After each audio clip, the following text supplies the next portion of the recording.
बिस्मिल्लाहिर्रहमानिर्रहीम। अस्सलाम वालेकुम dear students, I am Mahmood Ahmed, lecturer biology. हमारा जो प्रीवियस टॉपिक था उस प्रीवियस टॉपिक के अंदर हम लोग डिस्कस कर रहे थे digestion in human. Digestion in human में हमने डिस्कस किया था digestion in oral cavity. Digestion in oral cavity में हमने डिस्कस किया था कि किस तरह सिलेक्शन ऑफ फूड होती है, किस तरह ग्राइंडिंग ऑफ फूड होती है, किस तरह लुब्रिकेशन एंड मास्टिकेशन ऑफ फूड होता है और किस तरह स्वेलिंग होता है। स्वेलिंग के अंदर हमने ये डिस्कस किया था कि जब पार्शली डाइजेस्टेड फूड है तो वो क्या बन जाती है, slimy food mass rolled up into the bolus, और वो रोल्ड अप होके बोलस बन जाता है। Bolus is pushed back of mouth by the action of tongue and oesophagus, ये हमने डिस्कस किया था। और इस चीज़ को इंश्योर करते हैं कि जो खुराक है do not enter the wind pipe, कि खुराक विंड पाइप में दाखिल ना हो बल्कि फूड में दाखिल हो। तो पूरा प्रोसेस हमने स्वेलिंग का डिस्कस किया था। अभी होता क्या, अब जो नेक्स्ट स्टेप है वो है पेरिस्टाल्सिस क्या है, एंटी पेरिस्टाल्सिस क्या है, हंगर पैन क्या है।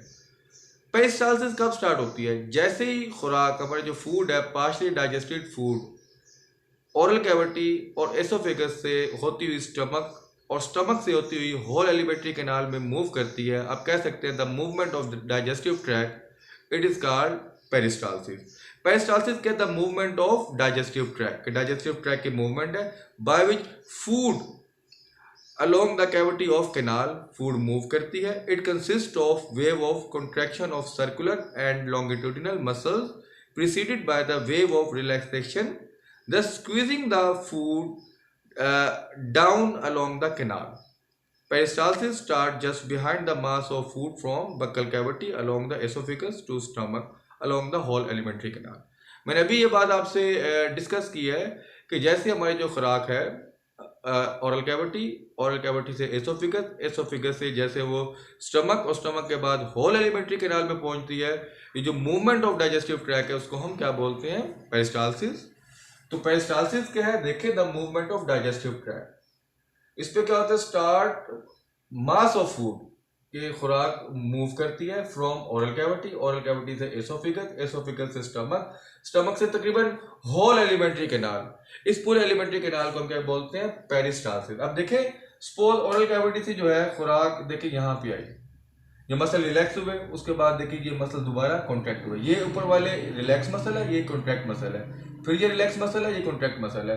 तो खुराक जो है relax muscle, contract muscle, relax muscle, contract muscle से होते हुए स्टमक के अंदर आती है, स्टमक से पूरे होल एलिमेंट्री कैनाल में जाती है, तो इसको हम क्या बोलते हैं, पेरिस्टाल्सिस मूवमेंट कहते हैं। अभी कभी कभी ना वॉमिटिंग आ जाती है, ऐसा क्यों होता है? खुराक जो है इंटेस्टाइन से वापस स्टमक, हत्ता के स्टमक से माउथ में वापस आ जाती है और वॉमिटिंग आ जाती है, इसको हम बोलते हैं एंटी पेरिस्टाल्सिस। अब एंटी पेरिस्टाल्सिस में क्या होता है, देखें मूवमेंट रिवर्स। कहां से मूवमेंट स्टार्ट होती है, फ्रॉम द इंटेस्टाइन, यानी कि इंटेस्टाइन से खुराक वापस आएगी, इंटेस्टाइन से कहां पे आएगी, स्टमक, स्टमक से माउथ और हत्ता के वॉमिटिंग आ जाएगी, इसको हम बोलते हैं एंटी पेरिस्टाल्सिस। तो बहुत इंपॉर्टेंट चीज है, सिंपल सी बात है कि खुराक जब डाइजेस्टिव ट्रैक्ट मूव करेगा पेरिस्टाल्सिस में तो खुराक क्या होगा, ओरल कैविटी, ओरल कैविटी के बाद एसोफिगस, एसोफिगस के बाद स्टमक, स्टमक के बाद होल एलिमेंट्री कैनाल। पूरे एलिमेंट्री कैनाल में जब खुराक मूव करेगी तो इस मूवमेंट ऑफ डाइजेस्टिव ट्रैक्ट को हम पेरिस्टाल्सिस बोलते हैं। लेकिन जैसे ही खुराक रिवर्स बैक करती है इंटेस्टाइन से स्टमक, स्टमक से माउथ, इसे हम एंटी पेरिस्टाल्सिस कहते हैं, और हत्ता के वॉमिटिंग आ जाती है, इसको हम एंटी पेरिस्टाल्सिस कहते हैं। इसके बाद एक टर्मिनोलॉजी आपसे और डिस्कस करनी है, उसको हम बोलते हैं हंगर पैंग।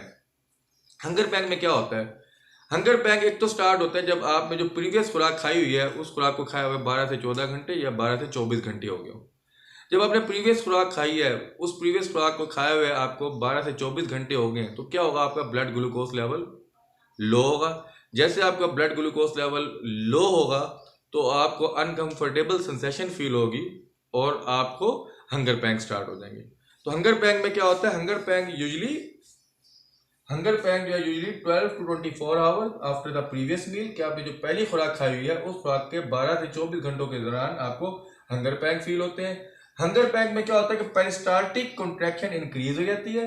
क्यों इंक्रीज होती है कि हमारे ब्लड के अंदर ब्लड ग्लूकोज लेवल कम हो जाता है और अनकंफर्टेबल सेंसेशन अपेयर हो जाती है, उसको हम हंगर पैंग बोलते हैं। तो आज का जो हमारा टॉपिक था वो था पेरिस्टाल्सिस क्या है, एंटी पेरिस्टाल्सिस क्या है और हंगर पैंग क्या है।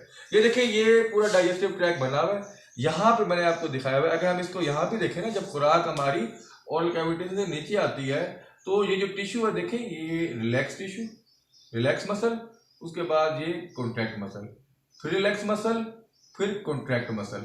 तो खुराक इससे गुजर के ना रिलैक्स मसल खुलेंगे, कॉन्ट्रैक्ट मसल प्रेस होंगे, फिर रिलैक्स मसल खुलेंगे, कॉन्ट्रैक्ट मसल प्रेस होंगे। तो खुराक को जो मूव करती है स्टमक के अंदर आती है, इसको हम पेरिस्टाल्सिस बोलते हैं। तो आज का हमारा जो टॉपिक था पेरिस्टाल्सिस, एंटी पेरिस्टाल्सिस और हंगर पैंग पे था। अल्लाह हाफिज़।